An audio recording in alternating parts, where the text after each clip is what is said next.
এক অভিনব সরস্বতী পুজোর সাক্ষী হল উত্তর চব্বিশ পরগনা জেলার বামুনগাছির বামুনপাড়া অধিবাসীবৃন্দের সরস্বতী পুজো।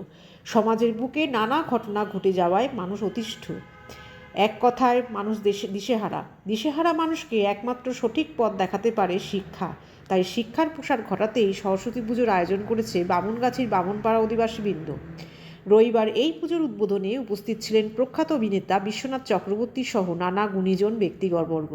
এই পুজোর 4 দিন ধরে সন্ধ্যার আয়োজন করা হবে নানান সাংস্কৃতিক মূলক অনুষ্ঠান। এছাড়াও 1000 মানুষকে বস্ত্র বিতরণ করা হবে পুজো কমিটির পক্ষ থেকে।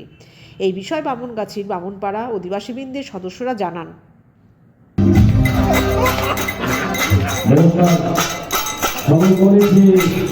আমার এখানে খুব ভালো লাগে আমার বেড়ে ওঠা বামুনগাছির সঙ্গে আমার অনেক বছরের সম্পর্ক।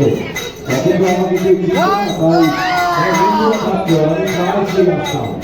আমার 3 বন্ধু তাদের বাড়ি দেখে বড় হয়েছি, মিঠুন চক্রবর্তীকে দেখে বড় হয়েছি, প্রসেনজিৎ চির। এই সাধারণ ঘরের একটি ছেলে হয়েও এই যে টালিগঞ্জ আমাকে জায়গা দিয়েছে, এই আমি মানে 7 জন্ম আমি বলেছি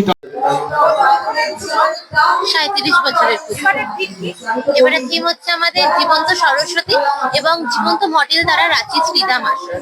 এবং এর মাধ্যমে আমরা এইটাই মানে এই জেনারেশন যেটা ভুলে যাচ্ছে সেইটাই বার্তা দিতে চাইছি যে আমরা ভগবানের পরে যদি ডাক্তার আমাদের কাছে ভগবান, তো সেই জায়গাটা যখন ফেলিওর হয়ে যায় তখন আমাদের কাছে যে জায়গাটা খোলা থাকে একমাত্র ওপরওয়ালা, তো সেইটা এই জেনারেশন ভুলে যাচ্ছে।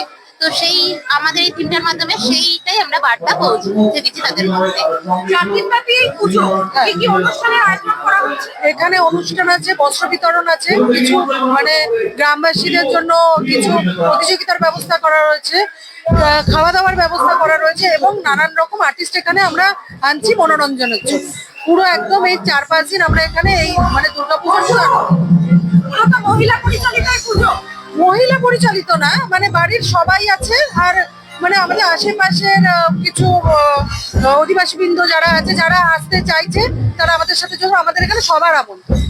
আপনারা চাইলে আপনারা যোগ দিতে পারেন। আপনার নাম? রূপালী রায়। প্রতীক্ষা দাস।